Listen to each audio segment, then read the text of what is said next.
services. Your donation could go on to captivate a country, fuel the future, be the best dad, or support cultures to thrive. Because when you donate through Canadian Blood Services, you don't just make a difference, you make all the difference. Join Canada's Lifeline today at blood.ca. It's closing time, and you stayed out longer than you planned. So now you can't drive, and the buses have stopped running. You could always call your girlfriend. Or maybe your roommate? What about your best friend? You could just dial 1-888 Taxi Guy or use the Taxi Guy app. The call and the app are free, and they both connect you to a local cab company to bring you home safely. Visit arrivealive.org to find out more. Arrive Alive, drive sober. You're watching Rogers TV.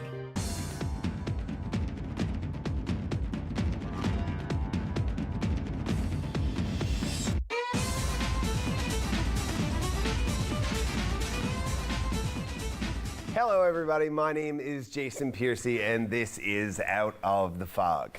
Not gonna lie to you, this episode's a little bit of an emotional roller coaster. Very true, you'll understand as we start watching. First, Mr. Gordon Skiffington, he is with the Canadian Blood Services. He's a community development manager, and then we're gonna talk to Mr. Doug Halliday, who is an artist. And you'll probably recognize his work, and you probably won't recognize him because he looks a whole lot different after needing some blood and battling cancer, but he's doing okay now. We'll talk to both of them right after this.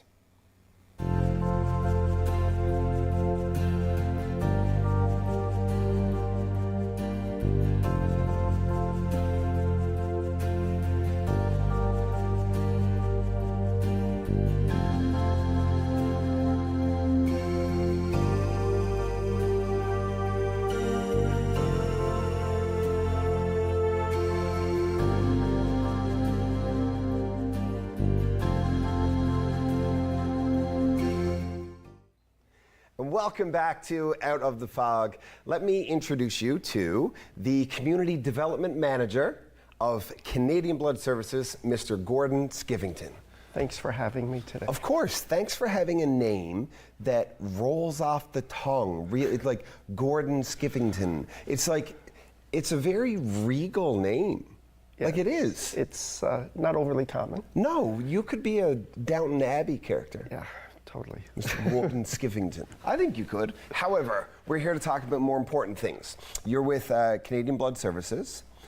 This conversation sort of organically came up because you have a partnership with Saltwire, among others. So can you talk a little bit about those programs that you have, and then we'll get into how we ended up talking about what you're doing now? Yeah, so sure. We have a Partners for Life program where we engage organizations.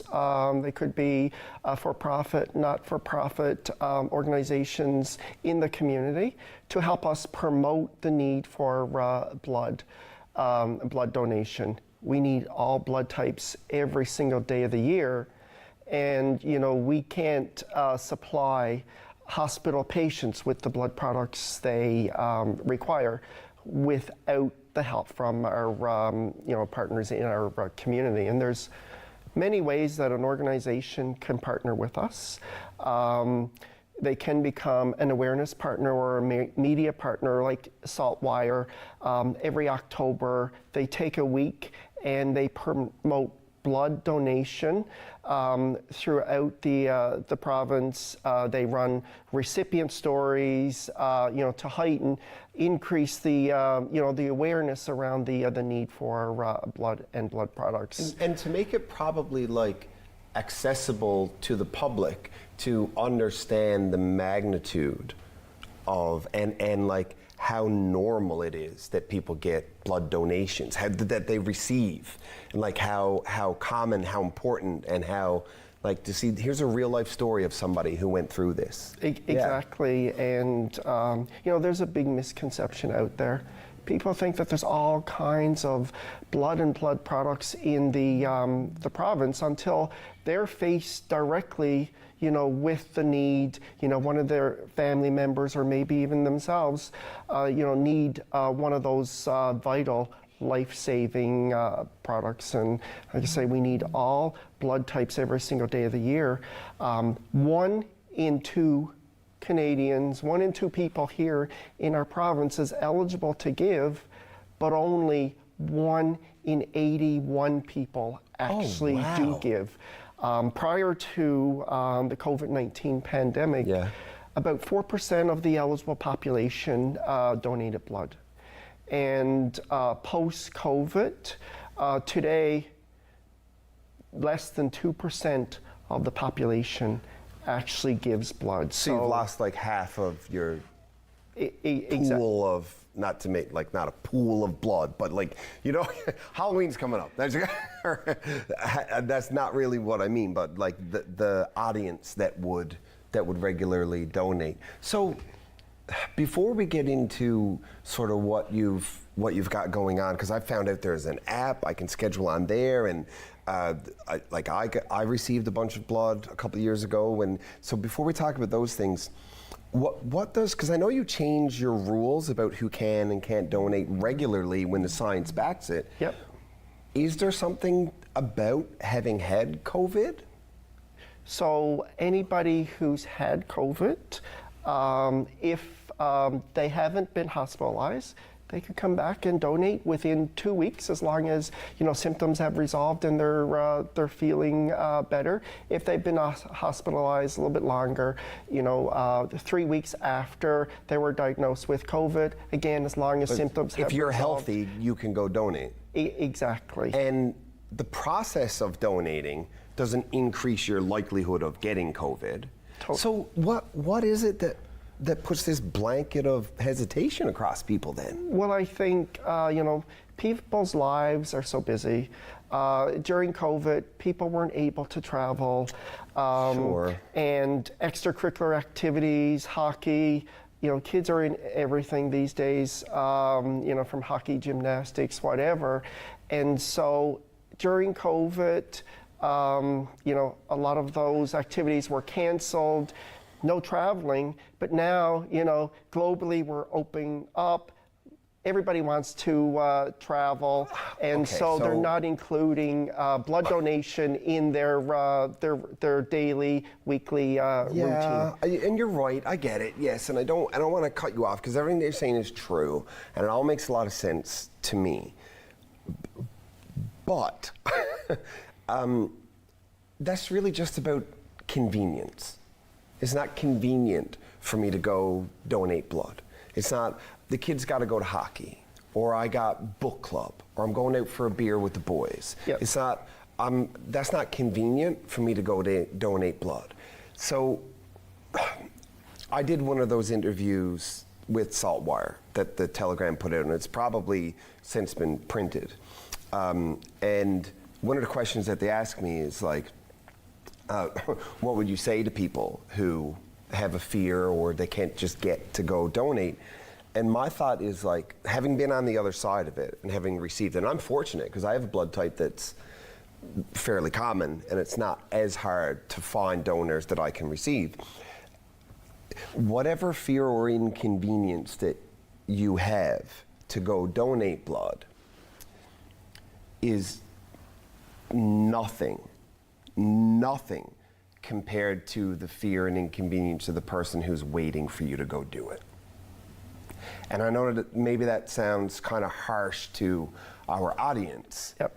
But like, it's not about you, right? It's about somebody who, like, you're probably gonna die because you'd rather go for a beer. Like, yeah, and that's harsh, and I don't mean it to sound harsh, but it is important. It is important, and I think, you know, it's just not priority until, like we said, until you're faced directly with the need. And I always say, you know, yeah, we hear it. I don't have time.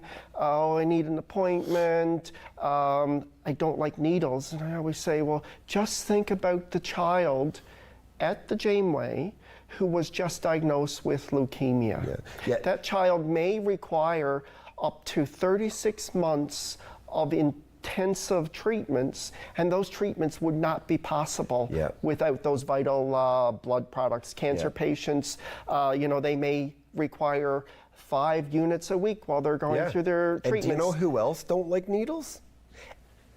Everybody. Exactly. And the person who's receiving don't like needles. Exactly. I don't like needles. Hate them. Had several a day, every day for months. Hate them. But that's just, we can do hard things. And it's painless. I do it all the time. I'm there every 56 days when I'm eligible. The worst part, and donors will tell us, the finger poke, where we check your hemoglobin, same as doing a sugar test. It's actually the worst part of the donation. You know what? That's process. true. And I have learned. So I play guitar a little bit. So like there's calluses across the top of my fingers. But a friend of mine who's diabetic told me there's a secret to the finger poke. I was like, what is it? He said, you do it on the side. Yeah. So the nerve endings are at the tips of our fingers. Do it on the side. We just do the poke to the side of the finger. And then you're not like constantly feeling it either, because it's on the side of your finger. You're not like pinching on stuff all the time. Exactly. So we've sort of established just in conversation that part of the reason donations are down, and they are, right? Like grossly down? They are, and it's not only here, it's right across the country, it's globally. We talked about the, some of the reasons why, donations are down and people aren't stepping up and booking their appointments and going to their nearest donor center or mobile donor center to donate. But you've done some work, well, not necessarily you personally, but Canadian Blood Services, to eliminate some of that inconvenience, to make it easier. And just because I didn't know this, but just when we sat down, you told me that there's an app. There's an app for that. There's an app for that. So it's called Give Blood. It's literally a Canadian Blood Services app. And I downloaded it, and it instantly shows a map of where the closest places are, tells me the next time I can go there. I just click on it, select this center, and like literally a calendar comes up that I can just be like, I'll go here, I'll go there. Yep. And so what's tomorrow? Today is Wednesday? Or today's, I don't know, whenever today is. I'm going to schedule right now the first time I have given blood since my accident. And we're here because of that conversation, right? So I'm going to schedule it right now, and I'm actually getting a little bit overwhelmed. And the beauty of the app, like, it's so easy. And if you don't have the app, you can go to blood.ca and book your life-saving appointment as well. Or you can call toll-free 1-888-2DONATE. So it's 1-888-236-6283. And with the app, there's all kinds of neat little things that you can see. We actually track, if you create your account, you go in and donate, you can see a few days later what your hemoglobin level was, how much blood we actually collected from you, how long it took you to donate. So our donors love seeing and being able to track the various stats in the app. I just booked the first one. I'm going in 3 days from today at 10:25 in the morning. And I'm a little nervous about it. But I'm excited, and I think it's good. And now, as a donor, when I'm doing it and I'm watching it happen, because like the thing rocks back and forth, and it's kind of cool to look at. Now I'm going to be thinking of the way that I would like the people who donated the blood that I received to feel about what I got from them because of the kindness that they did for me. So I'm going to be thinking about, that's how I will feel, that I will feel the way that I wish they could feel for what they did. Your turn to talk. And we carry normally we like to see a 3 to 5 day supply of blood. That's what we operate on, a 3 to 5 day supply. So within 3 to 5 days, your blood will actually be shipped out to a hospital and transfused into a patient. So in 3 to 5 days, it'll be in someone's body. And it may be a little bit less than that. You can just go to blood.ca and you'll see our daily inventory. It's updated daily. I checked before coming here today, and we had 2 days supply of O positive blood not only here in Newfoundland, but in the entire country. Holy cow. So you alluded to that, you think your blood type is O positive. O positive is the most common blood type. Which means and most because people... because it's more common, we need more people of O positive donating. O and A is the two most common blood types, but we need all blood types. All right, so we're doing it. We're going, I'm going. I want everybody to go. Mr. Gordon Skiffington from Downton Abbey, thank you so much for coming out. Always a pleasure. Ladies and gentlemen, we're going to take a break. We'll be right back after this.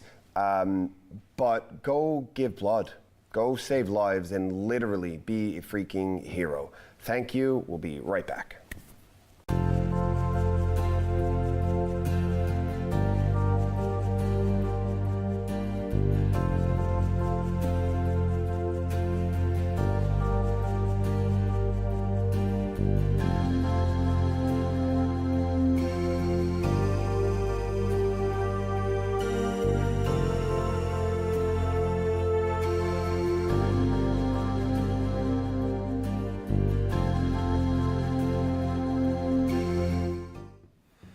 Welcome back to Out of the Fog. I'm going to introduce you to, you know what, I'm not going to lie, one of my favorite people, Doug. You've, because we've known each other for a long time now. Really long 15 or 20 years, I would say. Hey? Or more. Yeah. Doug Halliday, Doug Halliday's artwork, and also Party Puffin Apparel. I got a lot of stuff that I want to talk about in relation to your business, but I kind of want to wrap up this episode on that brighter note for the audience. But first I want to talk about your health experience over the last year-ish. Yep. Yeah. Yep. So you used to be about 100 pounds heavier. I was quite big. Yeah, I was And more, not in a bad way, like you were more big. of a linebacker shape, but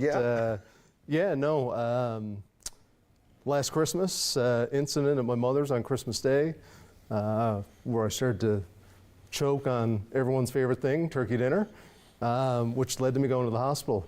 And 4 days later, after a test, I was diagnosed with stage 3 esophageal cancer. So esophageal meaning cancer of the esophagus. That is correct, yeah. And for anybody who doesn't sort of have an idea of like stages, it's not like stage 3 of a possible 10,000. Nope, that's stage 3 of 4 or 5. Yeah, if you make it to 5. If you make it to 5. Yeah. 3 is pretty heavy. It's a pretty aggressive cancer. So we're really fortunate that we caught it while it wasn't in a lower stage. Yeah. Still extremely grateful that we're able to catch it in time and we're able to be here and have a chat. It's a good thing that her turkey was so dry, because if you had just like swallowed it and it been fine, nobody would ever know. Yeah, for sure. So we had a conversation with Mr. Gordon Skiffington of Blood Services, Canadian Blood Services before this, and it's sort of in relation to this because through surgeries you have been a receiver of donations, and you actually kind of have a little bit of a scary story because part of your tumor had adhered to your aorta? Yes, that's correct. So on May 31st of this year, they went to do surgery here in St. John's at St. Clair's. However, when they did go in, the tumor had adhered to my aorta, which we are not equipped to do in this province. We don't have a cardiac thoracic suite that's in combination. So unfortunately, they had to close me back up and were unable to do the surgery. And I guess for context, your aorta is a very big artery that pumps a great deal of blood back and forth. And if something is stuck to that and you attempt to remove it and you don't have the right people around, you're just gonna you're bleeding out like instantly. Pretty much. Yeah. We were very fortunate. That a very close friend had seen my wife's social media post about the surgery not going well, and we were on a plane Monday morning to Halifax, where they do have the equipment to perform such a surgery. And while they did say they could do the surgery, again, as you just mentioned, it's a pretty heavy thing that they have to look at. They had to look at it from a multitude of aspects. And the first thing they did tell me was, we have eight bags of blood on hand. This is very dangerous surgery. Or as they described it, a catastrophic event could happen at any time. And if that catastrophic event happens, we only have 8 bags of blood that we can give you. And that is what it is. Well, they did say that they could have access to more in the event, but that's what they had. That's what I was told they had on hand. Yeah.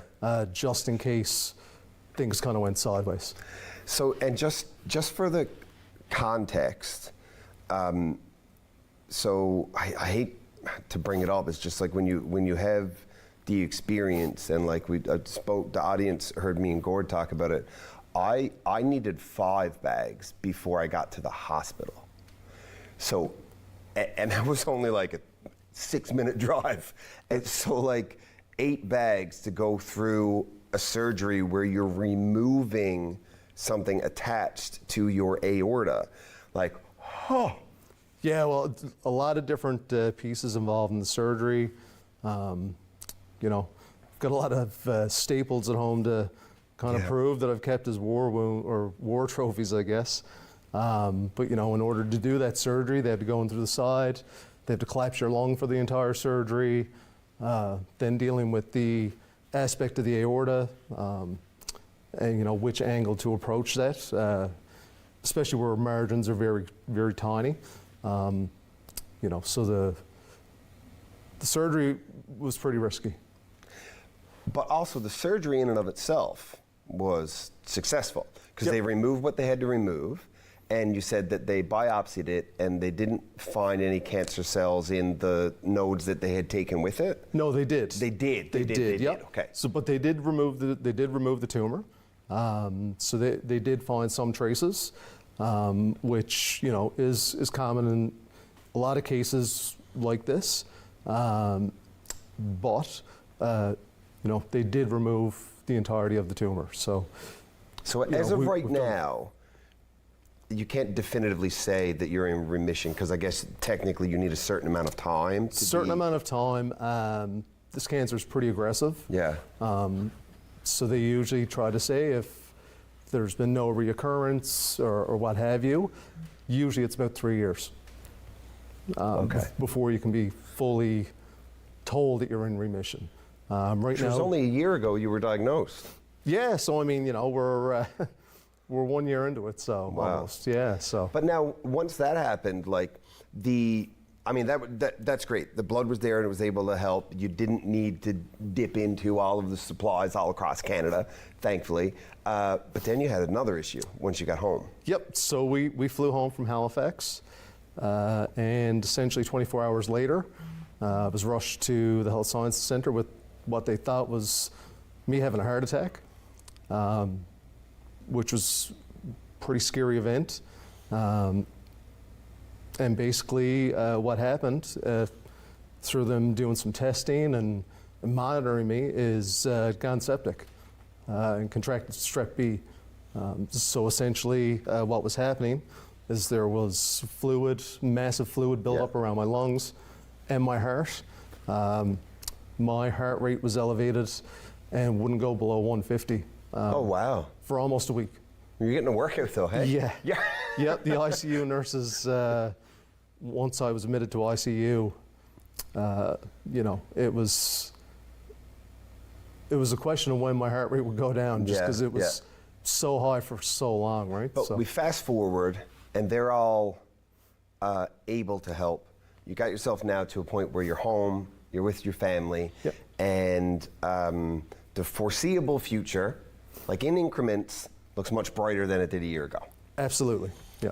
And speaking of things that are bright, of course, Doug, you're an artist. Yes, I am, yeah. And you have an apparel company. You make shirts, kind of like you have on here now. Yeah, I'm wearing one of my shirts there now. And the reason actually I said speaking of bright is you've a little bit, I'm not going to say to your disdain, because that's way too heavy to say, but you've kind of become the mummer guy, like as an artist, right? Yeah. And like, look, this could not look more Newfoundland.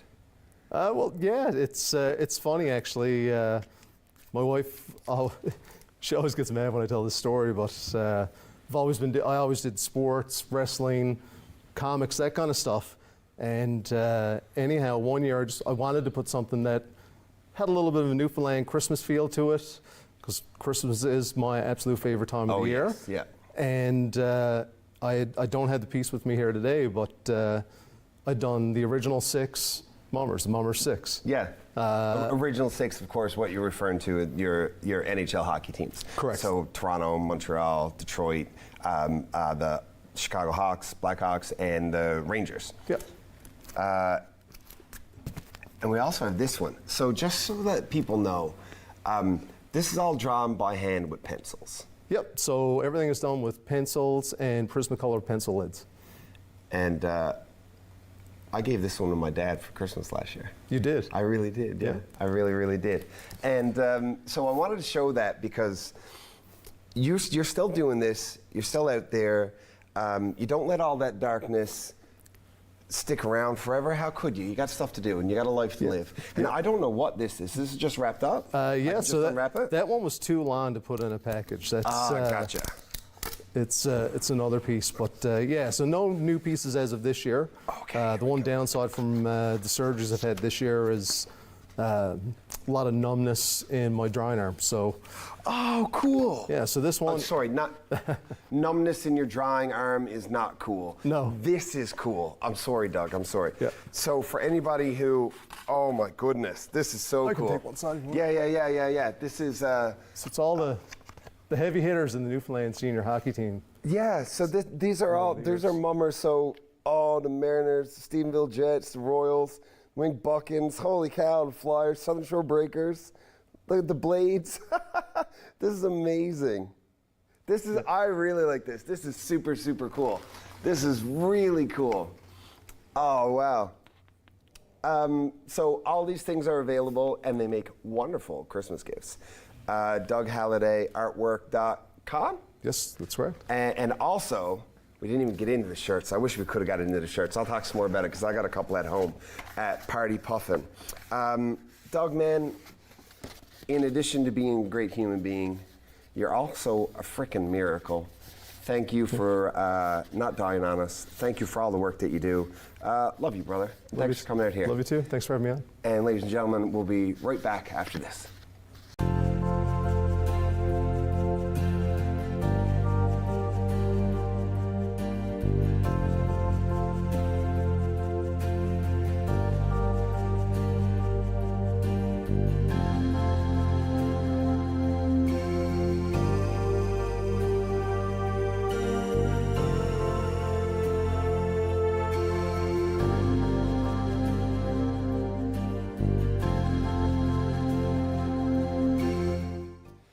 Welcome back. Thank you for watching. I hope you took from this what I took from it and what I wanted you to take from it. Go check out Doug's work, DougHallidayArtwork.com and PuffinParty.com, Puffin Party Apparel. And the app is called Give Blood. Give Blood. It's right there. By the time you watch this, I will have donated for the first time since before my accident. Thank you. Go do good things. Be a hero. Give blood. We'll see you next week.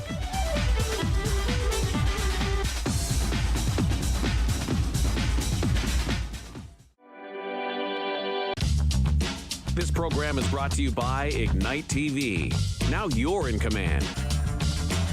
Visit Rogers.com for more details.